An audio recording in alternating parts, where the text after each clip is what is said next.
नमस्कार दोस्तों, UP exam Hindi में आपका स्वागत है।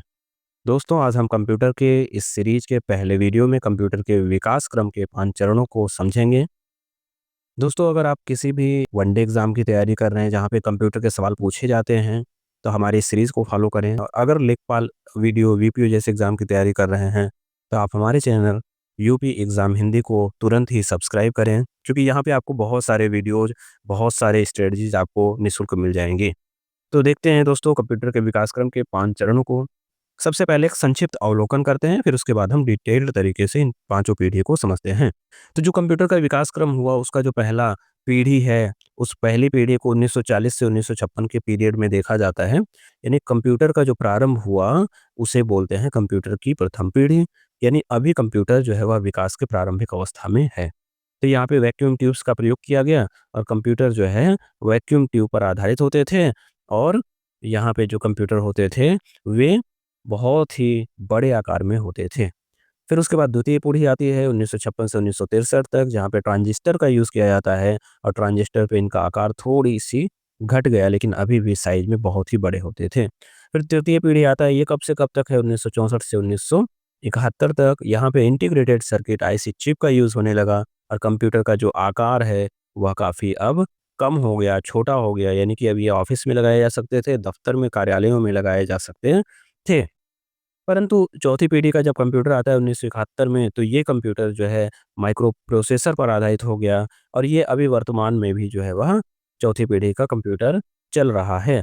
तो इसमें जो है अब टेबल टॉप, palm टॉप यानी कि लैपटॉप, टैबलेट, लैपटॉप, ठीक है, टैबलेट एटसेट्रा, ये सारी चीज़ जो है इस चतुर्थ पीढ़ी के कंप्यूटर में आ गए, क्योंकि माइक्रो प्रोसेसर पर एक तो गणनाएँ बड़ी तीव्र गति से होने लगी, दूसरा जो आकार है वो काफ़ी छोटा हो गया।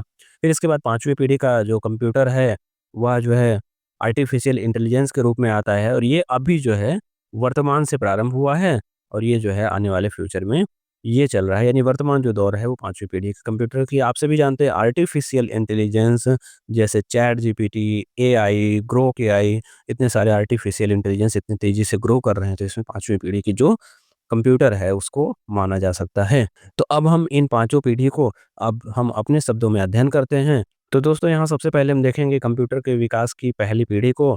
तो जो पहली पीढ़ी है कंप्यूटर के विकास की, वो 1940 से 1956 तक है। यहाँ पे जो कंप्यूटर बनाए गए वो वैक्यूम ट्यूब्स पर आधारित बनाए गए हैं और जो वैक्यूम ट्यूब होते थे, ये बहुत ही बड़े इंफ्रास्ट्रक्चर पे बनाए जाते थे और इसलिए कंप्यूटर जो है वह केवल और केवल बड़े-बड़े शोध कार्य के लिए हो सकते थे। और इस वजह से जो कंप्यूटर थे, चूँकि वैक्यूम ट्यूब्स का यूज़ किया जाता था, तो वैक्यूम ट्यूब्स में गणनाएँ बड़ी जो है वह स्लो होती थी। गणनाएँ एक तो बहुत ही मंद गति से होती थी, दूसरा क्या होता था कि ये वैक्यूम ट्यूब बहुत बड़े स्थान को घेरते थे और बहुत सारा प्रोसेस करते थे, इसलिए यहाँ पे जो बिजली है, बिजली की खपत जो है बहुत ज़्यादा हो जाती थी। खपत बहुत ज़्यादा हो जाती थी और चूँकि बिजली की खपत ज़्यादा हो जाती थी और बहुत ही सटीक थे नहीं, तो इसलिए ये गर्मी उत्पन्न करते थे। यानी कि जहाँ पे वैक्यूम ट्यूब्स होता था, वहाँ पे काफ़ी ज़्यादा हीट रिलीज़ होती थी और आप जानते हो कि जहाँ गर्मी उत्पन्न होती है, वहाँ पे भी दिक्कत ये होती है कि एनर्जी लॉस बहुत ज़्यादा हो जाता है। इसके बाद हम देखें तो जो इस पीढ़ी के कंप्यूटर थे, वो आकार में जो है बहुत बड़े हैं, जैसे कि अभी हमने बताया कि ये बहुत बड़ा स्थान घेरते थे। इस वजह से इसे केवल और केवल शोध संस्थाओं में ही स्थापित किया जा सका। छोटे कार्यालयों या छोटे विकेंद्रीकृत तरीके से इसको तैनात नहीं किया जा सका। अब ये जो विशेषता है, इसकी सबसे बड़ी विशेषता है भाषा के स्तर पे अगर हम बात करें कि किस भाषा को सपोर्ट करते हैं, तो ये केवल मशीनी भाषा को समझने में सक्षम थे। और यहाँ पे जो है जो कंप्यूटर है, इसके एग्ज़ाम्पल है ENIAC, SEAC and UNIVAC. ENIAC and SEAC and UNIVAC, ये तीनों जो कंप्यूटर हैं, वह कंप्यूटर के विकास क्रम के पहले चरण के उदाहरण हैं। तो अब एग्ज़ाम में ये सवाल पहले भी पूछा गया है कि जो है ENIAC जो है कंप्यूटर के विकास क्रम के पहले चरण से संबंध रखता है या नहीं? तो मतलब क्वेश्चन ऐसा था कि कंप्यूटर के विकास क्रम के पहले चरण में कौन-सा आता है? उसमें एक ऑप्शन आपका ENIAC था, तो याद रखना ये बहुत ही महत्वपूर्ण सवाल है। दूसरा, कंप्यूटर की जो पहली चरण है, पहली अवधि है, उसमें कौन-सी भाषा का यूज़ किया जाता था? तो केवल मशीनी भाषा का। तीसरा, या किस पर आधारित है? वैक्यूम ट्यूब्स पर आधारित है। यूपी के एग्ज़ाम्स में, यूपी ट्रिपल एससी के एग्ज़ाम में ये सारे सवाल जितने पॉइंट मैंने बताए पूछे जा चुके हैं, तो ये सारे सवाल को याद रखिए एकदम। यहाँ पे ENIAC का फुल फॉर्म ज़रूर याद रखना, बहुत ही महत्वपूर्ण है, कभी भी पूछ सकता है। तो ENIAC का फुल फॉर्म क्या है? Electronic numerical integrator and computer, क्योंकि ये पहले चरण में सबसे महत्वपूर्ण कंप्यूटर था। अब यहाँ पे हम दूसरे चरण की बात करें, तो जो दूसरे चरण का कंप्यूटर था, वह 1956 से 1963 तक जो है उसका काल माना जाता है। और जो दूसरे चरण का कंप्यूटर था, वो मेनली ट्रांजिस्टर पर आधारित था, यानी ट्रांजिस्टर का विकास हो गया था, तो वैक्यूम ट्यूब का प्रयोग नहीं किया जाता था। तो यहाँ पे फ़ायदा ये था कि ये जो है वैक्यूम ट्यूब की तुलना में वैक्यूम ट्यूब की तुलना में कम स्थान घेरते थे, तुलना में कम स्थान घेरते थे। तो चूँकि कम स्थान घेरते थे, इस वजह से ये कंप्यूटर आराम से जो है वह कार्यालयों के अंदर, बड़े-बड़े कार्यालयों के अंदर आराम से स्थापित किए जा सके। ये कंप्यूटर जो है थोड़े-से अब प्रोग्रेस हो गए थे। अब ये बिजली की खपत में भी थोड़ी-सी यहाँ पे कमी आ गई, बिजली की खपत में कमी आ गई, तथा बिजली की खपत जैसे ही कम होगी, वैसे गर्मी में कमी आ जाएगी। और बिजली की खपत कम हो रही है, वैक्यूम ट्यूब का रिप्लेस कर दिया है, और ट्रांजिस्टर जो है वो तेज़ी से संगणनाएँ करने में सक्षम होते हैं। तो ये जो है वह अधिक तेज़ हो गए, और वह सस्ते थोड़े से, इसकी लागत लागत जो है, यानी कि लागत में कमी थोड़ी-सी आ गई। तो ये इसकी विशेषता है। अब इसमें आप याद रखना, जो बहुत ही महत्वपूर्ण फैक्ट है, वो ये है कि कंप्यूटर के विकास के दूसरे चरण में कौन-सी भाषा यूज़ होती थी? असेंबली भाषा और उच्च स्तरीय प्रोग्रामिंग लैंग्वेज यूज़ होती थी। अब उच्च स्तरीय programming language, high level programming language, ये क्या है? तो आपको अगर ये पता नहीं है, तो हम आने वाले वीडियो में हम इसको डिटेल तरीके से समझेंगे। अभी के लिए आप इतना देख लो कि जैसे कुछ भाषाएँ, जैसे फ़ोरट्रॉन, FORTRON, जिसको बोलते हैं फ़ॉर्मूला ट्रांसलेशन, फिर उसके बाद में को बोलते हैं कोबोल, ये सारी जो भाषाएँ हैं, वह हाई लेवल प्रोग्रामिंग लैंग्वेज या उच्च स्तरीय प्रोग्रामिंग भाषा है। तो इसलिए ये भाषा दूसरे चरण के कंप्यूटर में यूज़ की जाती है, बिल्कुल याद रखिएगा। अब यहाँ पे एक नाम याद रखिए, IBM 1401, ये द्वितीय चरण के कंप्यूटर से संबंधित है। कभी भी एग्ज़ाम में पूछे तो आपको घबराना नहीं है। यहाँ पे ट्रांजिस्टर का जो प्रयोग होता है, या असेंबली भाषा, उच्च स्तरीय भाषा का जो प्रयोग हुआ, फोरट्रॉन, कोबोल, ये सारा एग्ज़ाम में पूछा जा चुका है, बेहद ही महत्वपूर्ण सवाल है, याद रखिएगा। अब हम तीसरे चरण की ओर बढ़ते हैं, तो तीसरा जो चरण है, वह इंटीग्रेटेड सर्किट IC पर आधारित जो है यहाँ पे है। तो जो तीसरा चरण है, उसमें आप देखते हो कि अब यहाँ पे इंटीग्रेटेड सर्किट चिप का विकास हो चुका है, और ये इंटीग्रेटेड सर्किट चिप जो है वह जगहें कम घेरते हैं। तो चूँकि जगह कम घेरते हैं, और इसके साथ ही अधिक प्रभावी होती है, इसलिए बिजली कम खाती है। ये प्रभावी या दक्षतापूर्वक कार्य करने में सक्षम है, दक्षता पूर्वक कार्य करने में सक्षम है। और एक आईसी चिप के सहारे क्या होता था, ये सारे ट्रांजिस्टर को बहुत सारे ट्रांजिस्टर को क्या करते थे, वह एक आईसी चिप पर जो है, वह एक आईसी चिप पर रख देते थे। तो इस वजह से ये काफ़ी कम जगह घेरने लगा। इसमें आप बहुत ही महत्वपूर्ण है, सवाल पूछा जा चुका है पहले भी, कि जो है IBM 360 श्रृंखला का संबंध किस काल के कंप्यूटर से है? तो आप ध्यान रखिए, तीसरे चरण के कंप्यूटर से है, और ये इंटीग्रेटेड सर्किट चिप पर आधारित है। कभी आपसे पूछे तीसरा चरण का जो कंप्यूटर है, वह किस पर आधारित है? तो एकीकृत परिपथ इंटीग्रेटेड सर्किट चिप पर आधारित है, याद रखिएगा। अब यहाँ पे हम चौथे चरण को देखेंगे। तो यहाँ पे जो चौथा चरण है, वह 1971 से वर्तमान तक है, और आपको पता होना चाहिए कि जो चौथा चरण है, वह माइक्रो प्रोसेसर पर आधारित है।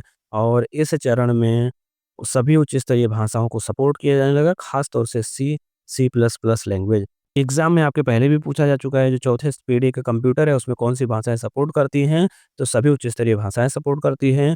C++ लैंग्वेज किस जनरेशन के कंप्यूटर में सपोर्ट करती है, तो चौथे जनरेशन के कंप्यूटर में सपोर्ट करती है। माइक्रो प्रोसेसर पर आधारित कौन-सा कंप्यूटर है?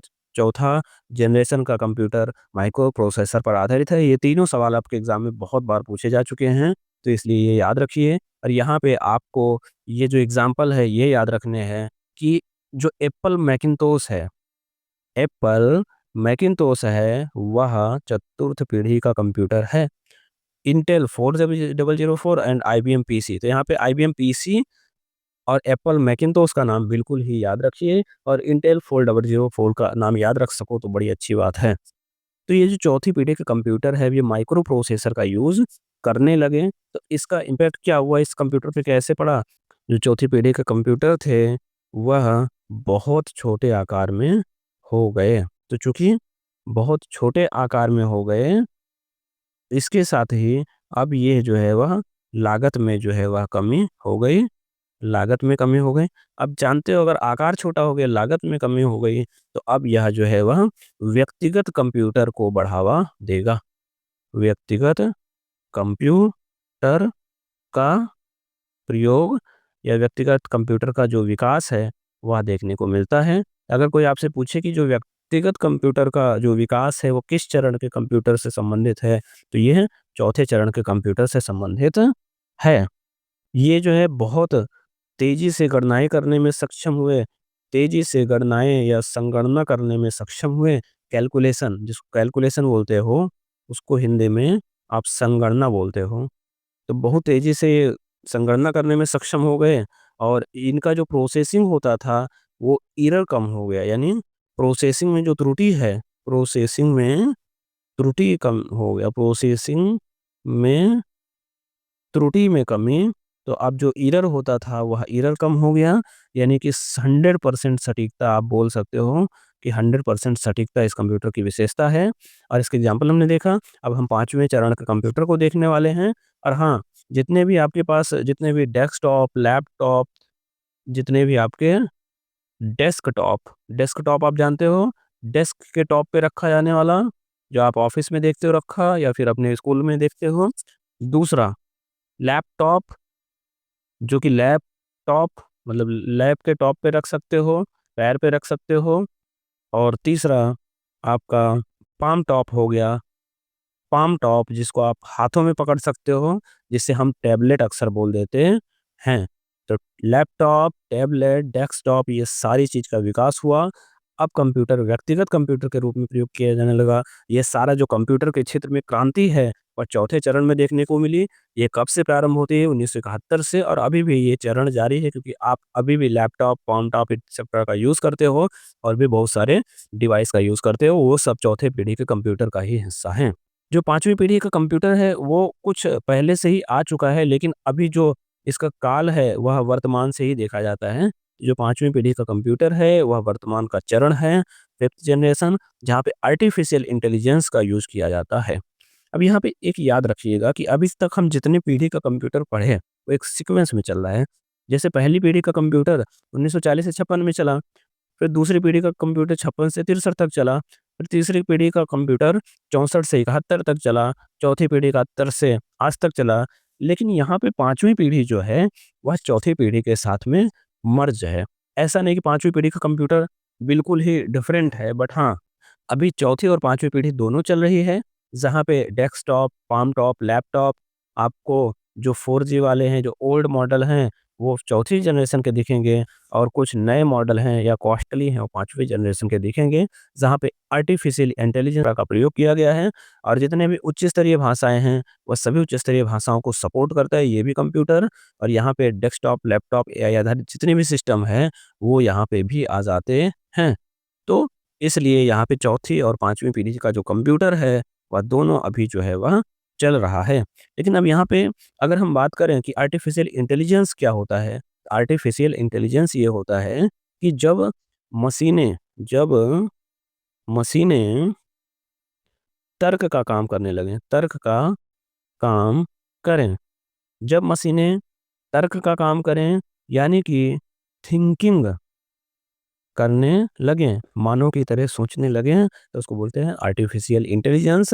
यानी जो इंटेलिजेंस है, जो बुद्धिमत्ता है, वह अब व्यक्ति से मशीनों में जो बुद्धिमत्ता है जो बुद्धिमत्ता है जो इंटेलिजेंस है जिसके लिए मानव जो है वो विख्यात है, वह इंटेलिजेंस का जो काम है वह मानव से जो है वह मशीनों में आ जाए। और यहाँ पे अब मशीनें सोचना शुरू कर देती है, मनुष्य को बहुत ज़्यादा कमांड देने की ज़रूरत नहीं है, वो स्वयं कमांड को समझ जाती है, वो इशारों को समझ जाती है, वो ऑब्ज़र्व कर लेती है और उस हिसाब से मशीनें काम करना शुरू कर देती हैं। तो ये 5वीं पीढ़ी का कंप्यूटर है। जितने भी इनोवेशन, क्रांति सब कुछ देखने को मिलेगा आपको इस 5वीं पीढ़ी के कंप्यूटर में देखने को मिलेगा। ये हमारे 5वीं पीढ़ी के कंप्यूटर का ये वीडियो था। अगर वीडियो आपको समझ में आया हो तो हमारे चैनल को लाइक एंड सब्सक्राइब करना ना भूलें। वीडियो को अपने दोस्तों से शेयर करें और हमें सपोर्ट करें। कमेंट में अपनी व्यक्तिगत राय ज़रूर दें। आप किस टॉपिक पे और कैसा वीडियो चाहते हैं हमें बताएं। धन्यवाद।